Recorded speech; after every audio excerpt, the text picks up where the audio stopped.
Thank you so much for coming. We are really excited to have you here with us today. We didn't know if we'd get any type of crowd, but very, very happy to have all of you with us so that we can talk just a little bit open and honestly about moving forward, women in leadership. And if you have aspirations of moving up in this organization or other organizations that you might be in, just some little insights that we might have. The goal of this is to make sure that it's not the status kind of like, well, you know, work balance is this and this, but really, really the serious, honest truth kind of stuff.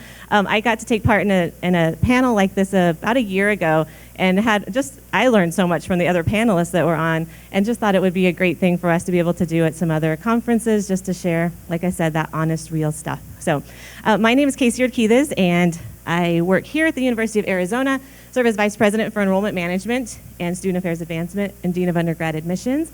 And absolutely love my work and my job, but definitely there's been lots of struggles along the way. So I'll share a little bit as we go through, but we have our amazing panelists that are here with us today. I'll have them introduce themselves in just a moment. But first, I do need to let you know that this session is being recorded. So just so you know that, in case you throw anything out there that you don't want anyone else to know, I think they're going to be available online for those that couldn't make the session. So I want to make sure everyone knows that it's being recorded. And let's see. The other thing is we'll be available throughout other parts of the conference if you just have other individual questions and things that you'd like to ask. So I want to throw that out there. But I'm just going to hand it over. They're going to do quick introductions, and then we're going to get started with our questions. I'm going to ask them just some general questions. They'll kind of go through the line and answer those questions. If you think of things that you want to ask, just jot those down, and then we'll have definitely time for question and answer and kind of adding on to what they have said, okay? So we're going to start over here with Kendal. Thank you, Kasey. Good morning. Hi, everyone. My name is Kendal Washington White, and I'm Assistant Vice President for Student Affairs and the Dean of Students, and I'm thrilled to be a part of this panel this morning. Hello, everyone. Good morning. My name is Catalina Carlos. I am the Associate Director for the Office of Early Academic Outreach, and that's it. Yeah. Good morning. My name is Christine Salveson, and I'm the Senior Director for Academic Success and Achievement. Good morning, everyone. My name is Arezu Corella. I'm Assistant Dean for Undergraduate Admissions and Senior Director for Admissions Processing and the Early Academic Outreach Office. So as we were thinking about this, I know some of the thoughts that came to my mind, and one of the things we were just laughing about now is I just got a text from my husband that said, you know I told you that tomorrow Madi, that's our daughter's name, is going to be performing in the PEP Assembly at this time, but it's actually this time, so can you change your schedule so that you can be here for that, because I already told her you were coming. So it's like, dang it. So it's like those kinds of things that are just happening over and over. But I definitely recall being pregnant with my first child. That's Madi. She's now 16. And having that thought of like, well, this is going to be easy. I can do anything. I'm going to be Superwoman. And then she came around, and a few months later, it was like, no, I want to quit my job. I don't want to do this anymore. I only want to be at home. And so, I tried a little bit of that and went part-time. Totally changed. I was Associate Director of Admissions at the time. Totally changed my career path and thought I'm going to go into elementary education. I'm going to get my certification so I can be on the same schedule as I have children. And I realized, gosh, I am not cut out to be a classroom teacher. They're going to run all over me. And as I moved forward and came back to the U of A in a part-time capacity, thought, this is great. I can be home a little bit more. It was part-time, 10 months. Seemed dreamy, perfect. Not a lot of money, of course, but definitely had the perks of being able to be home a lot more. And I realized I didn't have any power at all, and I craved that. I really wanted to be able to make decisions and have input into things. And so to do that, I knew I had to kind of move back into a role that would allow me to do that. And as time went on, definitely found that was the most beneficial thing for me and my family, but it definitely took some steps to get there. So to kick some things off, I thought that we would just talk a little bit about career path. It's always interesting to see where people come from and how they got to where they are today. So we're going to start at this end again and let Kendal kick it off with how she got to where she is. Right. Thanks again, Kasey. My path is really interesting, I think, at least to me. And I'm probably the only person on the panel that's not a UA alum, correct? Okay. All right, so I was born in New York, Jamaica, Queens. Shout out to Queens. Yes. And moved to Virginia, rural Virginia, when I was in the 6th grade after my parents divorced. And so I was a first-generation college student from a rural area, low income, state of Virginia. Shout out to the federal government for paying for my college education. Arizona needs a state support system, by the way, to help, just like I was by the state of Virginia. And, you know, I was a college prep student, very involved in high school because my family members, cousins, aunts, uncles, grandmothers said, you got to be involved, you got to achieve, education is the way, right? How many of you have heard that? And, you know, I'm a junkie for learning new things, and so I'm curious. Some people might say metiche or nosy kind of thing. And so I love to learn. And I attended Virginia Commonwealth University in Richmond, Virginia, and had an amazing undergraduate experience. I was planning to be a physical therapist because I was an athlete in high school and loved being around athletes and being in that environment. And I started working at our rec center on campus and had some incredible mentors in the rec center. The first female that I ever met that was large and in charge of the department. And she had national recognition among her peers, and she mentored me and had the first opportunity to fly on a plane because of her attending a conference. And I changed my career path from being a physical therapist to working in higher ed in a rec center. And then I decided for graduate school, I'm going to go out west because I'd not been out west before. And I worked for ASU as a grad assistant for 2 years when they opened up their brand new recreation facility, and loved that opportunity. My first job was at Emory University in Atlanta, and you want to talk about a culture shock from moving from public, large institutions my entire life to a private, very wealthy institution where students had never been told no. But it was a wonderful experience because money was never an issue. If you wanted to do something new, you just go to the director, hey Chuck, I'd like to do this, and the money was there. And so I've always had really wonderful supervisors in my college career as well as professional career.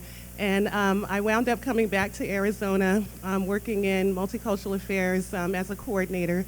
And it was a great experience working with our students because I found myself even working in recreation that I was regularly counseling students about financial aid and study skills and things like that. And so a position came open here at the U of A, coordinator for Minority Student Services 22 years ago, and that's where I started.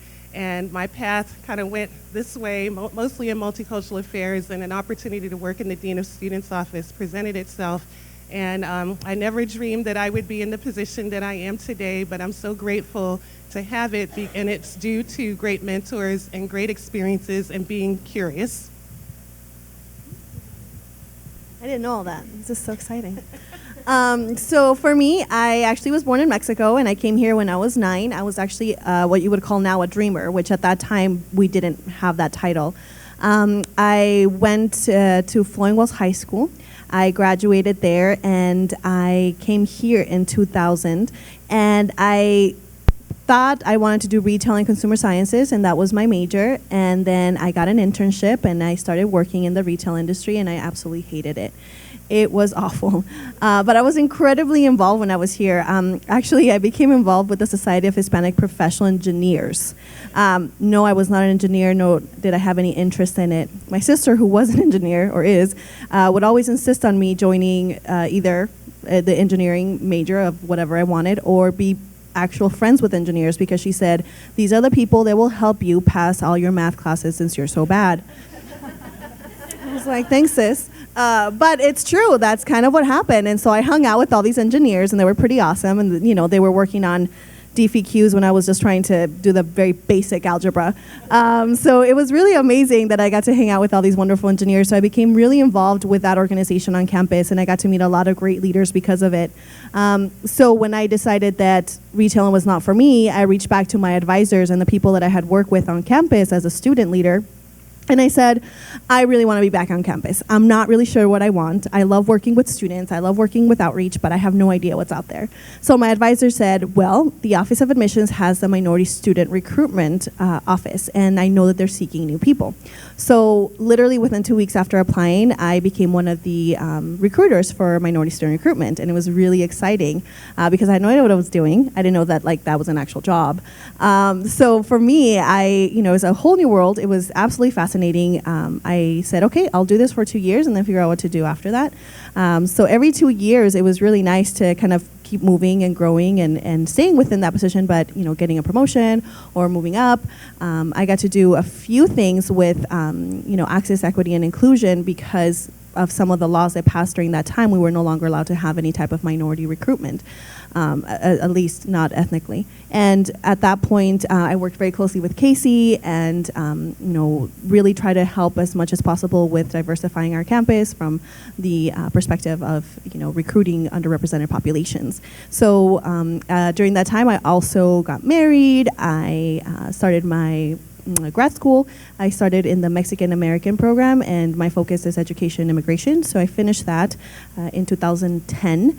And I have, again, with Kendal, kind of going here and there. And currently I'm in the Office of Early Academic Outreach, where I am the associate director, and I'm also the program director for a new initiative that we just started with the College Advising Corps, which is a nonprofit organization that puts recent graduates of the university into high schools to work one-on-one with students. So it's very exciting to work with those recent graduates and do the work that we do. So yeah, that's kind of my path. That's where I've been at for how many years? 10 years. I actually got invited to the little service thing. Yeah, I know. I'm like, do I get a gift? I'm excited. Yes, I do. I'm going. So I'm really excited. Yeah. Oh, and I forgot to say I have a child too. He's so cute. I know. I forgot to say that. He's 4. Handsome as hell. Love him. Just show a picture of him on the screen. So my background's a little different. I'm a native Tucsonan, so I grew up in Tucson. My father was actually from New York and came here for college. He came to the University of Arizona. I decided to stay here and met my mom, and the story goes on. So I graduated from Pueblo High School, and during the time that I was a student there, my advisors, counselors really encouraged me to look outside of Arizona for college. You're a female Latina, you can go here and get a full scholarship in engineering, by the way. I was like, no. I grew up coming to the University of Arizona. My mother would bring me and we would roller skate down University, past the museums. There was a Swenson's on University where I used to go eat ice cream. So she made it a point to, the planetarium, all the things that we have to offer, made it a point to get me on campus and have me feel like this is just like the next thing, right? This is where I'm going to be. This is where I'm going to be as a young adult. And so knowing my dad had come here, being native, being an only child, by the way, that would have been hard on my parents moving away. I decided, this is my home. This is where I need to be. So I started here as a freshman. I came through the New Start Summer Program, which has a huge impact on a lot of students, including myself, and actually got my first job here as an undergrad, as a freshman. And so that was the first job I had ever had. I had to beg my parents to let me work because they really wanted me focusing on school and not necessarily on a job. And so had huge success. I worked for the SALT Center and actually got my first staff position there as well. So I feel like I've grown up here. I completed my bachelor's and my master's here. I'm currently working on my doctorate in higher ed. So yeah, we can talk about balancing later. That's rough. But I always saw myself here. I never saw myself going anywhere else. I think that we have some really top-notch programs here that I got to be a part of. And even when I was exploring graduate school, I did have people say, if you go elsewhere, you'll be more marketable, you'll create other networks. And I honestly felt like, we have so much to offer here on this campus and so many networks that we can build from participating in professional organizations. And just the kinds of faculty and staff that we have on this campus, I felt like I didn't need to go anywhere else. Like I could create that world for myself here. And I think I was pretty successful in doing that. Like Kendal, I had some very key mentors throughout my path. And a lot of these mentors were supervisors, so people that I worked for, that always felt a need to kind of draw you in and kind of see where you're at, what your plans were to move forward in your career, what kinds of things are you thinking about.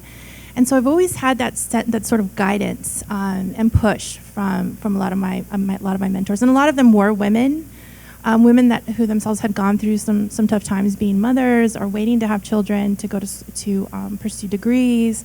So I heard a lot of these stories and really thought, to myself, what is it that I would like to do? And so in working full time, going to grad school for my master's, I decided at that point that I would take a break and that I would, I got married and had children. I have 2 boys, a 9 and a 16-year-old boy. And then decided, a few years later that I was ready to go back to school. I really enjoyed being in the classroom. I enjoyed having peers. And of course, I'm probably one of the oldest ones in the classroom, to be honest. But they treat me just like anyone else in these courses. And so I really appreciate that. But I'm learning a lot.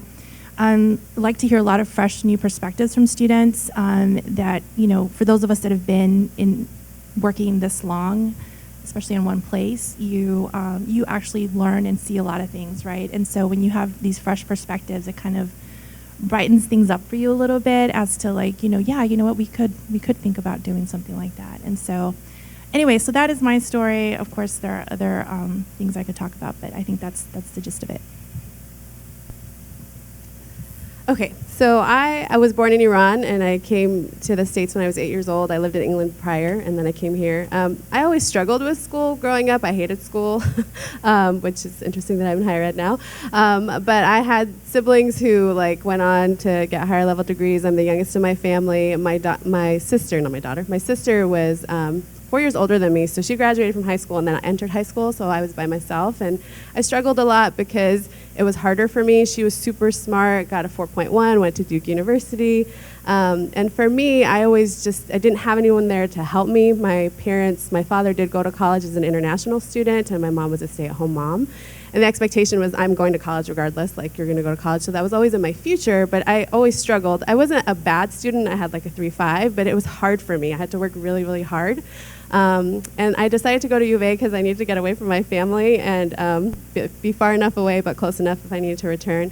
I ended up coming here, and I never left. So 23 years ago, I came here, and I've been here ever since. I've had some amazing mentors like Kendal and Kasey in the room who really have helped to kind of shape my career over the last 23 years. I don't know why I'm nervous, so I just need to shake it off. I really like talking about myself, so I don't know why I'm nervous. It's I like to tell my story. So when I was an undergrad, I was a psychology major, and my whole goal was to change the world. I've always really been interested in cultural awareness and reducing prejudice, so social justice, and so I worked in social psychology in a lab for 3 years as an undergrad, but I was also a peer advisor for the Merits program, then I was a tutor for New Start. I was also an aerobics instructor, which is hard to believe now, but I was. And I was a math tutor. I did all these things when I was an undergrad, and my goal was to go get my PhD in social psychology, but then I learned that 100 people apply and 5 people get in. And that really freaked me out. And I was I don't think I'm gonna be able to do that. And I really enjoyed the work that I was doing as a peer advisor, and I learned about all the things I didn't know about when I was a freshman and a sophomore, because I think I did it closer to my junior year. And I wish I had known about all the resources that were available to me as a young student so that I could have taken advantage of them. And I just realized how much I wasn't taking advantage of my education and how I wasn't not smart. I was smart, I could do things. I just had to work a little harder, and that was okay. And the students that I were working with were students who, were first-generation college students who didn't know, parents couldn't help shape the experience for them. And so that was really intriguing for me and something that I became very passionate about. And the reason why I went into higher education was to help students be successful in college. So I had the opportunity after I graduated to go into the master's in higher ed program. I didn't know there was such a thing, and so I learned about that, went through that program. And I started in admissions as a grad assistant recruiting transfer students. So I traveled all over Arizona to all Safford and all these fun places and met with students and had a passion for working with transfer students and helping them get to college. And then I had the opportunity to become an admissions counselor and do early recruitment. So K through 8 really is what my focus was on, and access and working with young students about what they need to do to prepare to get to college. And I loved that work. It's just something I'm super passionate about. And while I was in that position, I had a child, so I had my first child, and I finished my master's. I was never gonna go back to school, ever gonna go back to school. never say never. So I worked in admissions for 4 years. I really enjoyed it, but I really wanted to do work in retention, and I had the opportunity then to move on to psychology as an advisor. I was the only advisor for 1,500 students, so it was kind of overwhelming, but I had the opportunity to do things that impacted the department that are still existing today. Created a course for preparing students for graduate school, a peer mentoring program for first-year students to understand, everyone picks psychology because I call it the 90210 major. So everybody picks it because they want to help people, but you have to go on to grad school, you have to do different things, but that's not, so getting them to understand why psychology, and is that really the major you need, what are all the different opportunities. So these programs are still existing, and I'm really proud that I was able to put my stamp in a department that's been able to really help students think about their future, shape their future. After that, I had an opportunity to work with Arizona Assurance Scholars Program, which is an access program for low-income students in the state of Arizona, which is when I started working with Christine. And I loved that opportunity to work with students and to get them to figure out their passion and to understand how to navigate the process. I also had the opportunity to create a program for students on academic probation. And then I had the opportunity to come back to admissions and work in processing, so totally different opportunity, no longer working with students. Kind of a tough decision for me because I've worked with students for 15 years and now is going to be in the basement of UITS, away from the center of campus, like, oh my gosh, how am I going to do that? But it was like one of the best decisions of my life. I got to see what I was capable of and what I could do as a director and how I could help develop professional team members and really help a department improve and be successful in processing applications for undergraduate admissions. And then with my background and early academic outreach coming back over to admissions, I was offered the opportunity to oversee that area. So it was like the best of both worlds. I have processing, I can use that analytical side of my mind, and I can also be part of the access and the opportunity to see the impact that we have broadly in the community. I forgot to mention that while I was working with Arizona Assurance, I decided to go back to school and get my PhD.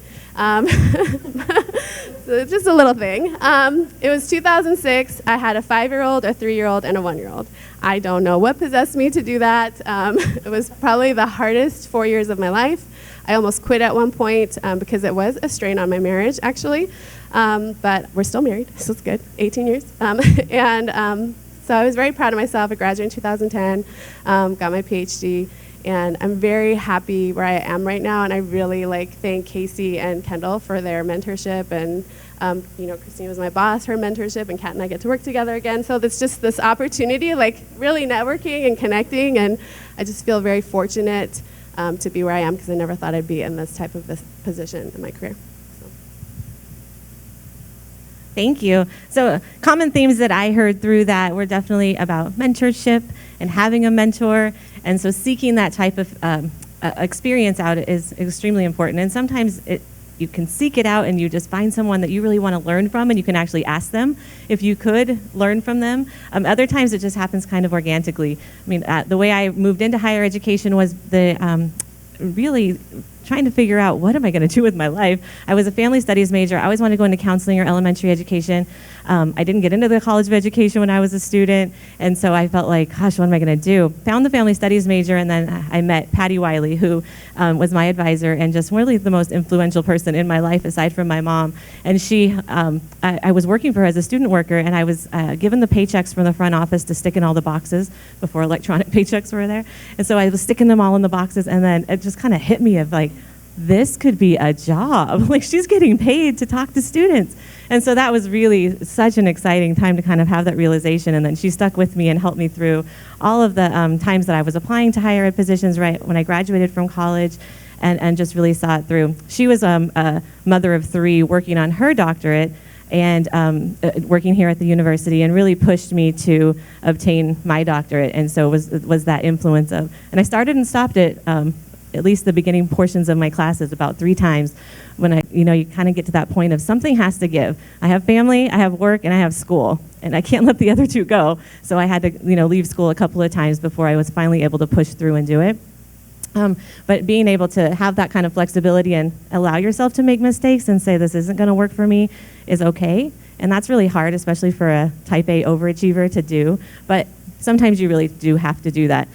Through that, she stuck with me through that whole process and got to see me graduate in December 2010. And then unfortunately, she passed away in April of 11, but she was the most influential person and got to see it all the way through, which is just pretty amazing. So not that I want any mentors out there to have any issues where they don't get to stay with you, but keep in mind just the mentorship and those people.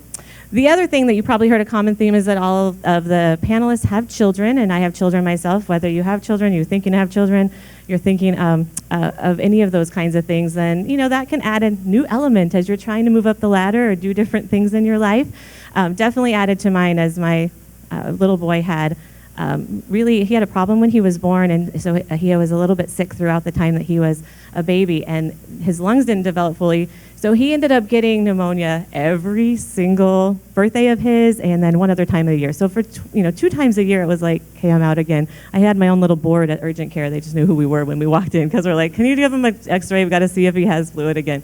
And so that was really challenging. But I have to say, I can't believe, as they're now 16 and 12, that how much more busy it is and how much more I need to figure out how to balance my life to get out of the office at certain times because of sporting events and like I mentioned at the beginning, she's going to be in a PEP assembly tomorrow, so I want to be there. I want to figure that out. So trying to always figure out how you can be in 2 places at once is a trick. So I'm going to ask just a couple of them this particular question about how you try to balance. I tend to not really believe there's work-life balance actually out there. You just have to make things work for you.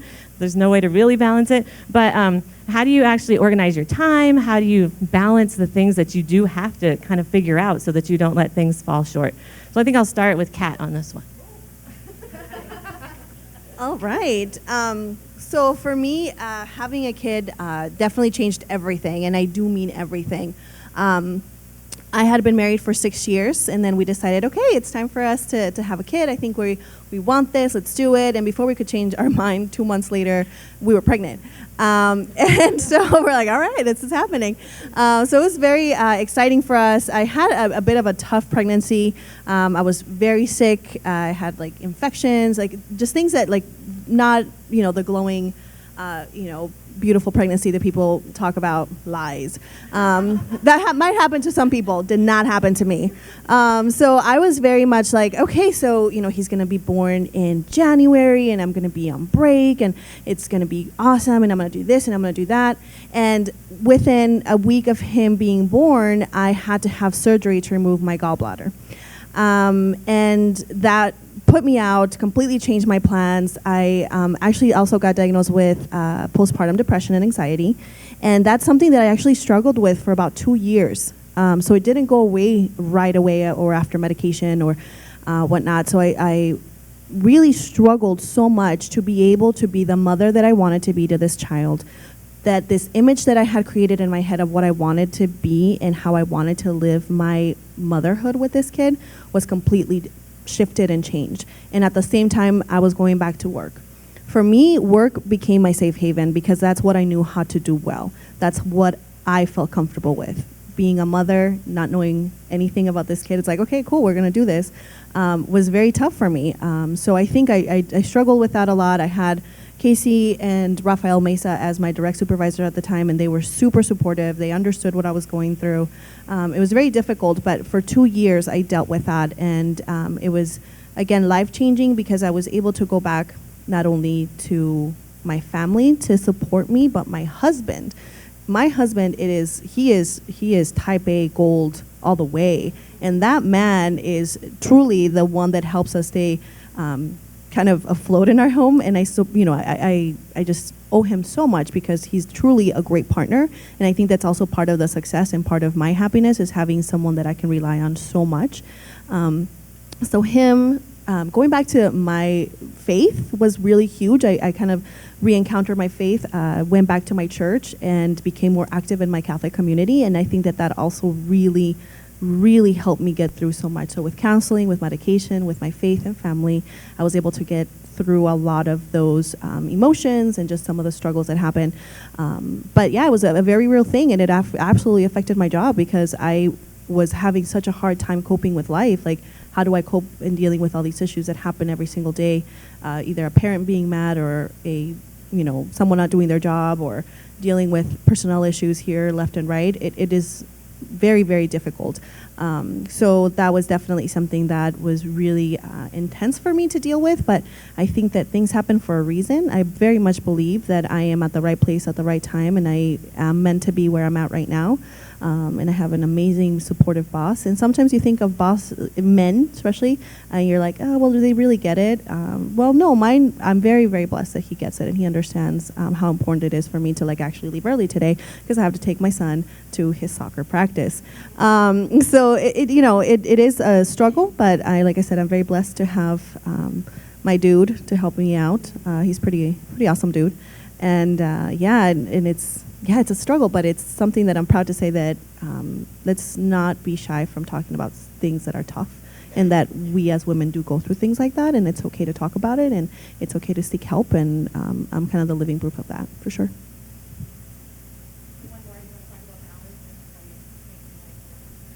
I don't think I talked about that. I just talked about how I was like, hey, that's what I went through, and look at me now, I'm so fabulous. It really is. I am kind of crazy that way. I love it. Can you tell that we kind of like each other up here? So I'm the elder on the panel, and I grew up in the 80s, and I don't think anybody in this room, you all look young out there, so, okay, cool, 80s. So I don't know if you all remember the commercial for the perfume Angeli. I can bring home the bacon, Angeli, fry it up in the pan, and never let you forget you're a man, 'cause I'm a woman, Angeli.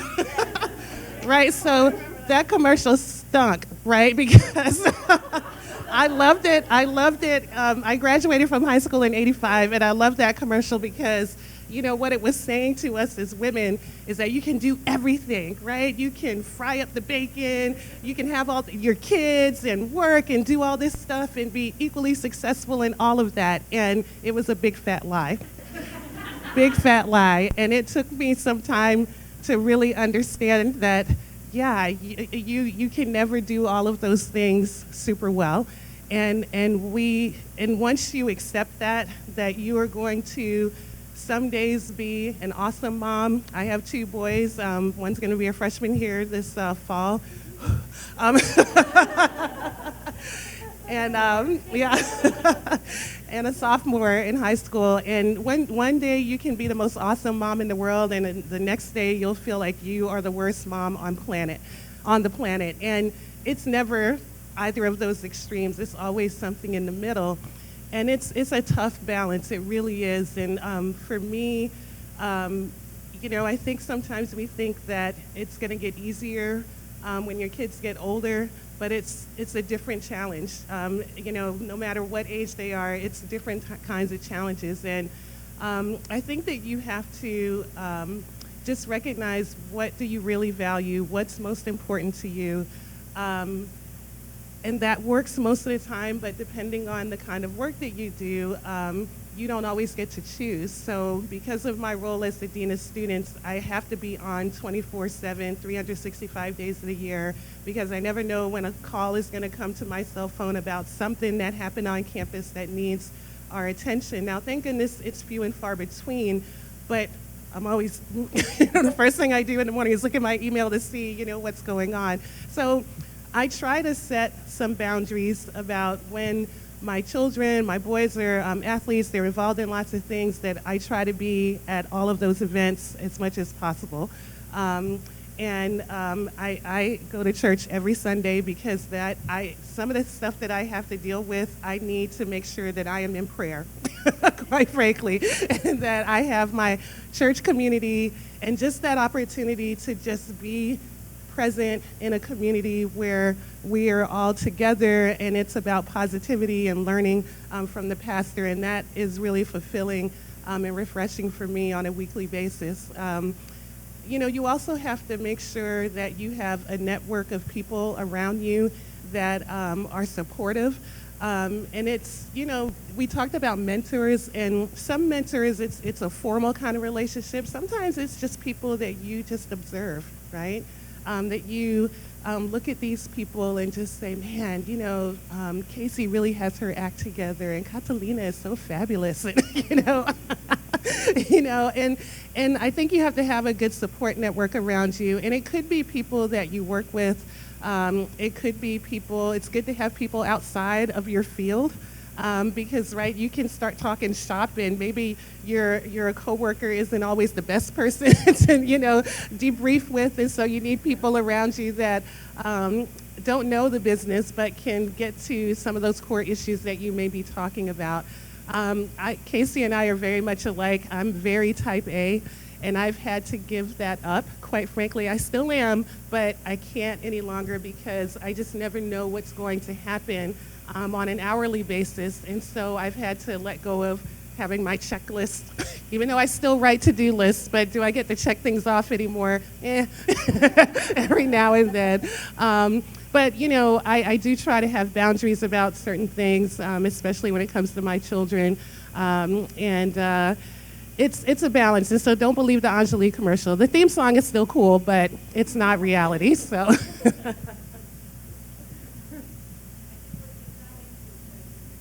Oh, you did? Awesome. We should play that. That'll be good for the next time. Yeah, shoulder pads and big hair. I'll miss those days. Well,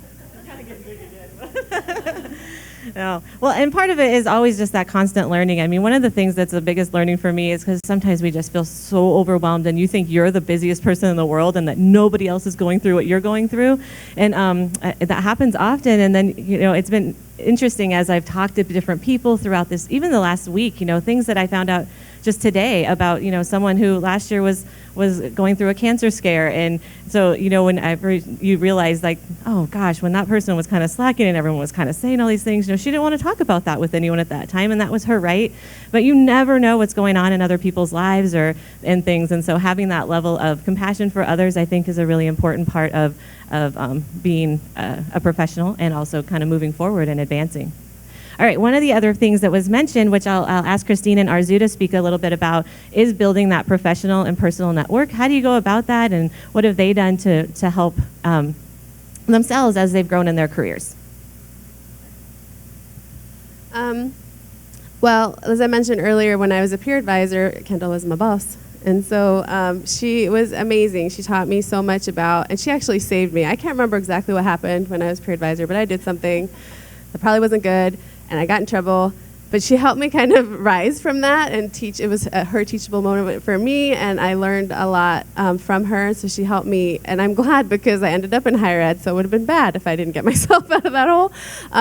So just having that model and support as a young person in college was really helpful for me. I also had a professor in social psychology who helped me see my ability, and I really just didn't think I was good enough, smart enough to be successful and finish college, even though I had siblings who went on to do other things. And she made me realize that I had value and that I could do it, and I didn't have to be like my sister, that I was an individual and I had other skills and strengths and the things that I could do. So she really helped me see that I could be successful in that. And then as I went on, and my first professional position was when I met Kasey, and she was an amazing mentor to me, and she would always just give me her ear. She helped me edit things that, ideas that I had, and let me talk to her. And so it's really finding that one person that, will be by your side and kind of give you feedback. And there's always, and that's what I've tried to do myself as I've gone on in my career, is to be mentors for others, and just to always, if they ask for help, or offer that help for what they want to do. And just putting yourself out there and finding people that work with you outside of other areas, getting involved in things outside of the work you're directly doing. So one year they were looking for a chair for our professional development committee for student affairs, and I said, I'll do it. I don't know what I was thinking. No, I'm just kidding. It was a really great experience. And that's when I was able to connect with Melissa Vito, and she got to see what I was capable of, and she encouraged me and supported me. And other great opportunities came out of that. I got to go to the NASPA Aspiring Senior Student affairs professionals or VPs or something.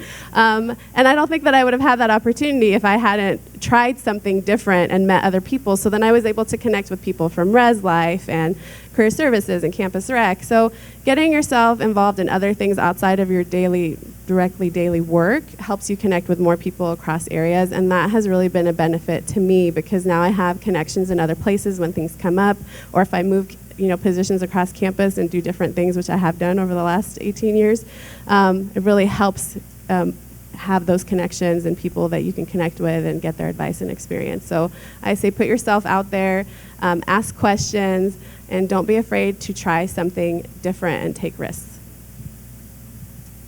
Okay, so I'm a type A personality with ADD, and so if I don't have 50 million things going on at once, like I'm not living. That's how I feel. And I've had moments where things are going really slow, and I'm just like, oh, I can't stand this.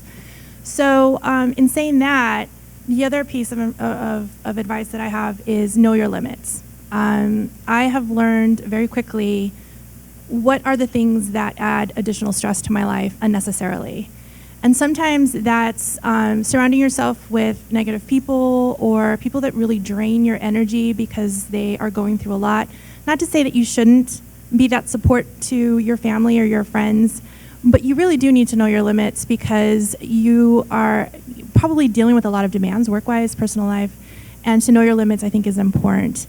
I agree with Arezu, putting yourself out there is important, knowing your limits as well as taking on opportunities when you're being asked to take on new tasks or being part of a new group. It's always a really great opportunity. I would say think about it before you say no to see if it's something that's manageable because you might be missing out on an opportunity. Now, 17 years of my experience here on campus were in the field of disability. And so during that time, I really made it a point to connect with the professional organizations that are in the field and try to get on, boards. And so the group for that was ahead. And so I was able to write accessibility reports for some of the conferences that were going on. Really getting involved that way, I think, is important. And the other thing just to keep in mind is as you are performing in your day-to-day job and you're doing a great job and you're giving it all you can, you have to also think about how are you moving yourself professionally forward? Like what are you doing for yourself? And so my experience in the last few years is I've been taking on some additional duties, which have been fantastic. But at the same time, you have to sort of think about, okay, well, what if that doesn't work out? Or what if this looks different 3 years from now? What have I done with myself? What have I gained? And so one of the things that I make it a point to keep myself on track with is my doctorate program. So I want to make sure that I'm still in my classes as much as I'm sometimes wondering, what am I doing? How did I get myself into this?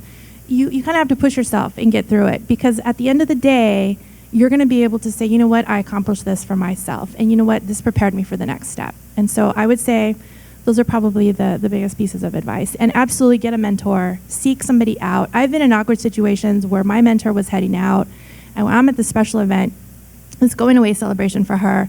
And I'm thinking, I have lost 2 mentors in the last 3 months. They've headed to other institutions for greater opportunities. I need to find someone that can, and like Kendal says, someone who's outside of your shop, someone that can really give you some good advice that may not really be into what it is that you're doing on a day-to-day basis, but can kind of say, have you thought about it from this perspective? I think that's important. So at this event, I approached this woman and I said, hey, my mentor's leaving, and I'm wondering if you would have time for me to meet and just maybe, fill that role. And of course you have to be a little more diplomatic when you're asking, but it was basically that. It's like, can you help me? And so absolutely, it was the answer. Absolutely, let's schedule some time. And that has turned into some great conversations, opportunities, networks. And so I would say definitely put yourself out there. That's super important. If you don't put yourself out there, you can't depend on someone else to do that for you. There may be opportunities that come your way, but if you don't make them for yourself, it can become difficult as well. Thank you. We have some time right now that we wanted to open it up to you all. If you had questions for anyone on the panel, I have other questions I can ask them as well if you want us to keep going, but okay, great.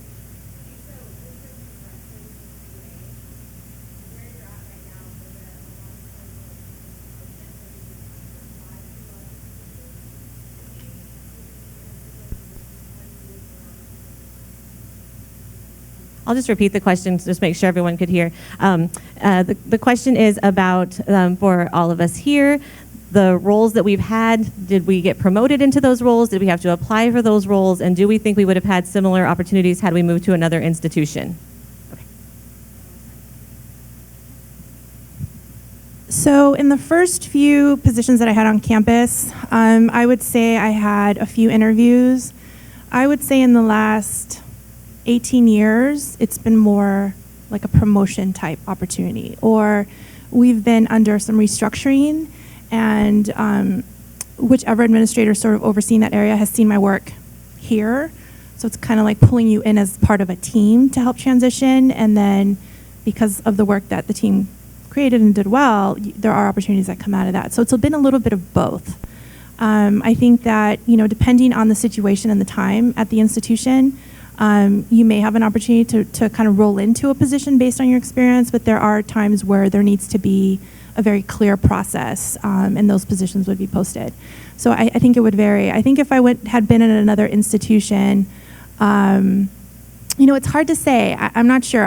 During just the last few months, I've actually been approached by the two mentors I spoke about earlier, who are now, one's in New York and one's in California, about positions that are available. And they really they know my work, they really want me to consider. But at the same time, this is my home. I've been successful here. I'm super happy doing what I'm doing. And as much as I'm honored for those opportunities, you really have to balance out where is it that you want to be? And is that really the next step for you? And I know in my heart that it's not. And so it's one of those, I'm very honored, thank you very much, but it's not something that I can take on right now. But I'm going to pass. Kendal. Yeah. That's a really great question. And, I always tell people that my path at the U of A I think it's pretty atypical, but upon coming to the university, I had to compete through a search process. And so I think it was 94 when I arrived here at the U of A. And, there have been probably 3 times in my 22 years on campus that I was ready to move on, to dust off the resume and seek opportunities. And each time I was ready to move on, an opportunity, like Christine said, presented itself where there's either restructuring or reorganization or new opportunities available. And I was offered the opportunity, and it was exciting, and so I stuck with it. I was served as interim dean of students for about a year and had to compete and participate in a search process that involved a search firm and background check. I felt really invaded because they checked everything about me. And not that I thought they were going to find something, but you get paranoid. Wait, is there something I don't know about? But that was an interesting process, and it was scary to be a part of that process in many ways because there were a lot of people in my ear saying, how come they're doing a search? Why don't they just appoint you in the position? But I'm really glad that I wasn't appointed, that I actually had to compete, because then people can say, and no one can say she didn't earn that position. But it was risky because, I think people think the internal candidates have it easy, and actually it's more challenging because that one person who I didn't call back probably wrote something negative in the comments about me, exactly, it's imbalance. But I honestly came to the U of A and I thought that I would only be here for about 5 years and then peace out, because when you were in when you're in higher ed, particularly student affairs, if you want to move up, you usually do have to leave and go to another institution. And Arizona is tough because there's only 3 major 4-year universities, and I'm not a for-profit person, boo. Sorry if anybody in here is a for-profit, but I thought I would have to leave in order to move up, and I'm very happy that I've been able to be at the University of Arizona for 22 years. It's been very, very good to me. Just to echo what they said, for me it was like promotion after promotion, so that was really nice. Then yeah, right? Like, can't complain. No. And then it felt to me 2 years ago that it was kind of a parallel change, going from associate director here to associate director there, but with new opportunities, a new department. And sometimes you don't know, like, okay, what is that going to look like? And is this holding me back? Is this setting me in a place where I don't know if I can move forward. But I've met a lot of great people, and now because we're part of another partner, or have another partnership with an outside nonprofit, I've also received 2 notifications, or not, what did you call them? Offers for 2 universities. I said no, and I didn't tell Kasey about this. I said no. But because of that opportunity to meet new people and be in a different setting, I was able to put myself in a place to where there were other people that started noticing in other organizations. So in the last year, I've had 2 universities reach out to me, offering me jobs. So again, I love being here. This is my home base. I would like to stay here.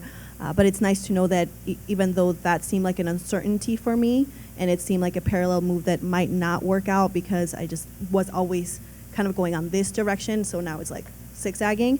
You never know. And so, we'll see where that takes us. But, don't be afraid to take new opportunities that might seem like, okay, is this what I want right now? But maybe it's going to be what you need and want later.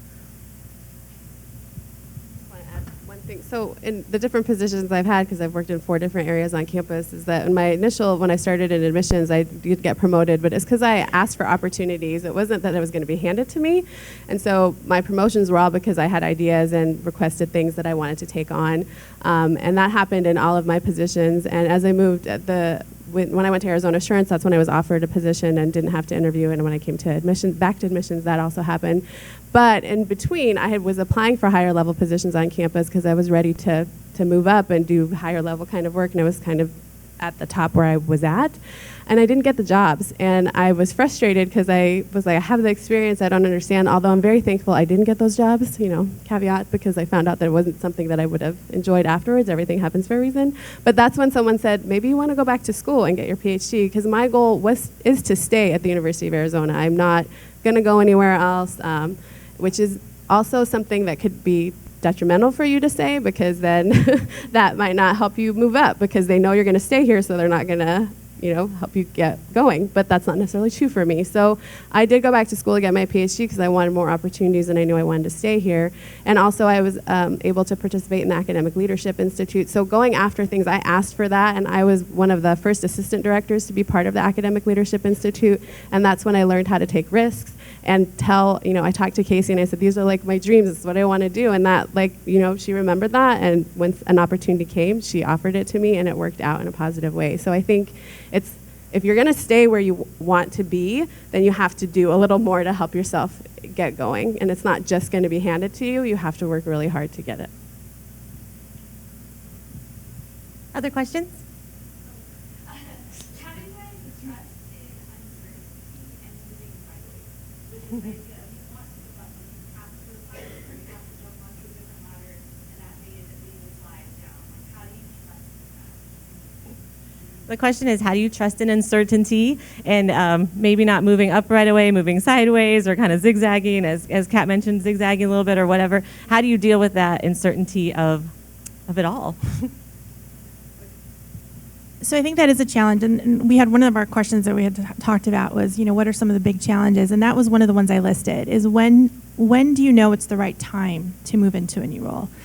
I think one of the things you need to do for yourself is really identify what are the skill sets that you want to build. What is missing from your portfolio, from your experience? Does that position offer you some of those skills? Okay, and so if you're in a position where you're really happy with what you're doing, because I think one of the biggest challenges is figuring out what's rewarding to you, and that's different for all of us. Success is defined by you, right? What makes you feel successful? Is that at the end of the day you see the accomplishments your staff have had, the faces on your students, the impact you've made on the students? That's something for you to define. But as far as moving into different roles for yourself, think about what are the skill sets that you are still wanting to build. And does that position offer you that? Is it a lateral move just to get out of a situation that you're in? Then that's, if you're not happy, that might be something that you weigh heavily, is it's time to just be in a new environment. What I have found is the grass looks greener all the time, and that's not always the case. And so you really want to make that move strategically by being able to identify what are the pieces that you're going to gain from that position, even if you're only there for a few years, right? So I agree, and I would say that moving up shouldn't always be your primary goal, right? And I think sometimes we're conditioned to think, I have to move up. And I know some of you are like, easy for you to say because you have, but but seriously, I'll share a quick story about, you just have to, as Christine said, you have to know what it is that you want to do, or at least have some idea, right? You may not know exactly what you want to move into, but you have to be open to different experiences and not being rigid in what your path is, right? Because all of us have talked about how our paths have kind of zigzagged and, we've done different things. And I also caution against being title conscious, again, that moving up thing. I have a colleague who, you all have probably heard about the U of A's 100% engagement initiative, and before it became the 100% engagement, there was, talk about creating this new opportunity. And I had a colleague who I thought would be, or could be, good in helping to implement it. And when I broached this person with this concept, and our senior VP, Melissa Vito, talked to me about it, and I said, I think this person might want to be a part of this. And when I presented the information to her, and of course it wasn't fleshed out yet, but I thought it was really exciting. And the person's first question was, well, what will the title be? And I have to tell you that I was done after that, and because that should not be the first response. It should be, well, what does the opportunity look like? How will it help me, or how can I grow with this? And my thing is, it's the big thing for the U of A right now. This person could have been on the front end of this and helped to implement and get this thing going, but I'm so blinded by what will the title be that they missed out on that opportunity. And so I'm sharing that to help illustrate how rigid or single-minded thinking can have a negative impact on your career. It's not about the title. It really is about the opportunity and the experiences that you're going to get. Thanks, Kendal. I think that is really important. I mean, when I was 28 years old, I was Associate Director of Admissions here at the U of A. I thought I had this, I had an amazing job, but at that time I had a 1-year-old and it just wasn't working with my life. And so I took that step back, and my mom was like, don't do it. The benefits are so good. And I'm like, I can't do it. I can't. I'm not a happy person. I'm not who I want to be to my kid, even when I am home now.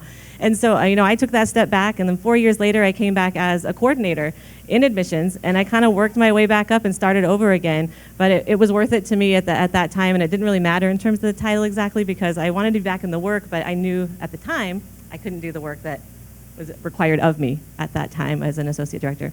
So we're about out of time. I'm going to have the panelists just do a lightning round of one major piece of advice, the one thing they want to leave you with, and then we'll be finished up. But thank you all so much for being a part of this today and joining us. So I'm going to say a simple thing. Communication is probably one of your best friends. So communicating with your staff, with your supervisor, with your spouse, with your children, really laying out what it is that you want, what it is that you want to have happen in your family and in your work. Because if you don't communicate your aspirations, or you don't communicate with your husband on what you want to do and understand their perspective, or your spouse, or whatever, your partner, you lose out. So I think if you can really work on communication, that everything kind of falls into place around that. I would say that's my biggest piece of advice. I have two. One is trust your gut instinct. If something is telling you this is not the right move, or this is not the right place, the right time, go with your gut. It's usually right. The second one is know your limits. I can't stress that enough. Know your limits. I think for me is there is work-life balance, but it's what you make of it and what makes you happy and what makes more sense for you, your significant other, your children. So find that and stick to it for your own self. Number one, be a person of integrity, always, always. And second, count your blessings.